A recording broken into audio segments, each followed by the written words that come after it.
Election बराए ज़िमनी election के लिए आया है तो उसकी गलत फहमी है।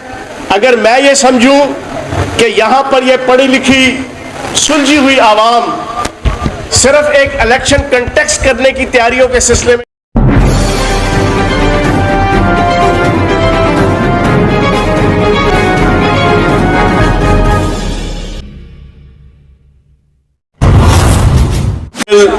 सैयद अमार हैदर साहब, इंतहाई काबिल एहतराम मेहमान महफिल मोहतरमा यास्मीन राशिद साहिबा, इंतहाई काबिल एहतराम चौधरी शौकत भट्टी साहब, इंतहाई काबिल एहतराम चौधरी इम्तियाज साहब, इंतहाई काबिल एहतराम शेर कश्मीर चौधरी मकबूल गुजर साहब, इंतहाई मोहतरम रशीद भट्टी साहब, और यहाँ पर बैठे हुए मेरे दोस्तों, भाइयों, बहनों, एक तो मेरी गुजारिश है कि खामोशी से सुनिएगा, बीच में इंटरप्ट न कीजिएगा, खामोशी से।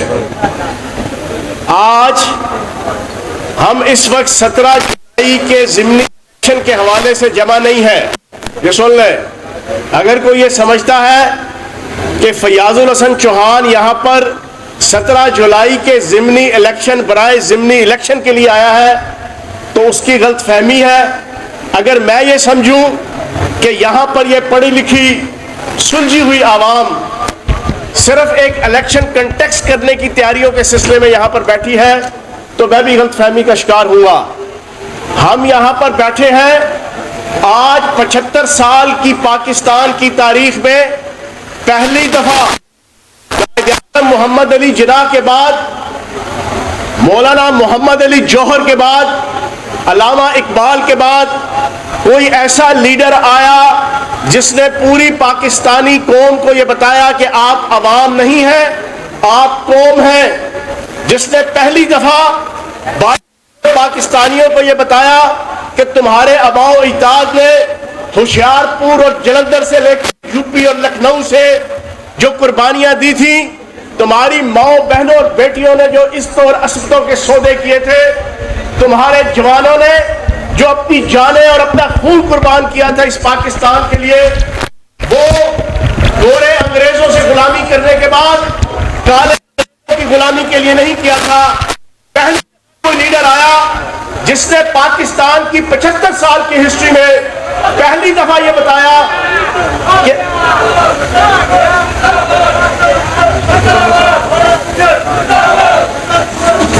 असद उमर साहब पाकिस्तान तहरीक इंसाफ के मर्कजी सेक्रेटरी जनरल,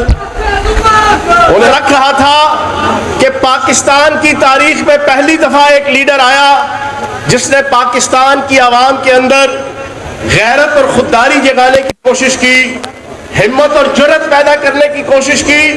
हौसला और वलवला पैदा करने की कोशिश की। उसी वक्त जब वो इमरान खान पाकिस्तान की 22 करोड़ आवाम के अंदर ये जुर्रत और हिम्मत पैदा कर रहा था, तो इसी पाकिस्तान के अंदर वो लीडर भी मौजूद थे जो ये कहते थे कि हम गुलाम हैं, हम भिखारी हैं, हम अमेरिका के वेंटिलेटर्स के ऊपर जिंदा रहने वाली आवाम है, हमें अमेरिका के सामने आंखें दिखाने की इजाजत नहीं है, हमें आलमी ताकतों के सामने बोलने की इजाजत नहीं है। और वही लीडर पूरी पाकिस्तानी कौम को यह मैसेज दे रहे थे कि हमें जंजीरों के अंदर जकड़े रहना मंजूर है, गुलामी की जंजीरों के अंदर,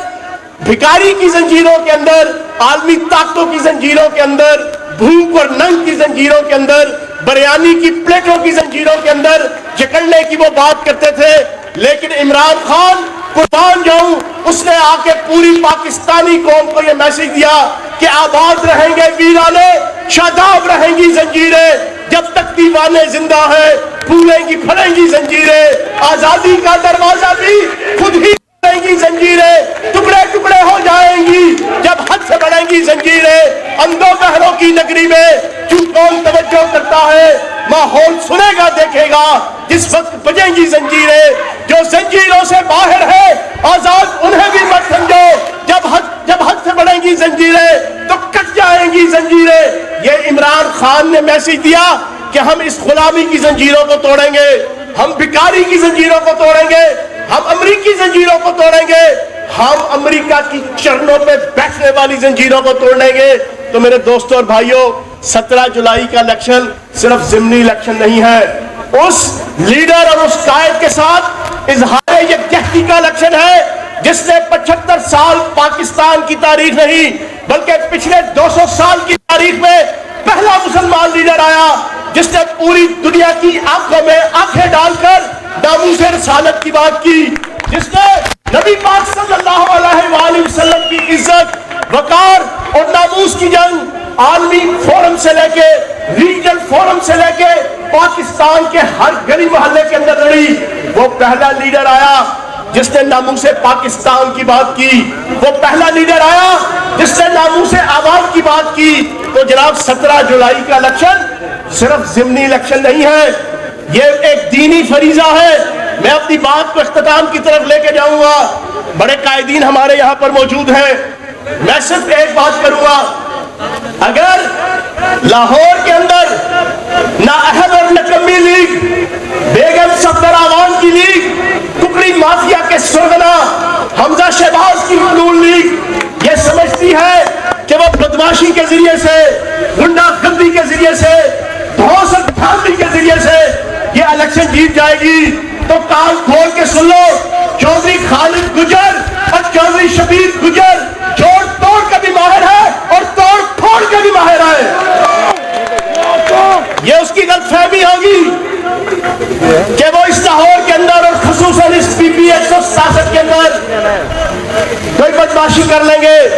कोई गुंडागर्दी कर लेंगे। वो दिन गए जब खलील मियां फाख्ता उड़ाया करते थे, वो दिन गए जब पीटीआई जितनी किटी बर्गरों की जमात हुआ करती थी। अब ये जुर्रतमंद दलेरों की, ये अल्लाह के शेरों की, मोहम्मद सल्लल्लाहु अलैहि वसल्लम के गुलामों की, सहाबा इकराम पे जान देने वालों की, मौला अली को मानने वालों की, शहीद करबला की खातिर सब कुछ मिटा देने वालों की पार्टी है। इसको कोई दबा नहीं सकता, इसको कोई झुका नहीं सकता। और जिसका लीडर इमरान खान हो, शेर दिल नौजवानों का हो दबा सकता। मैं सिर्फ इतनी बात करूंगा,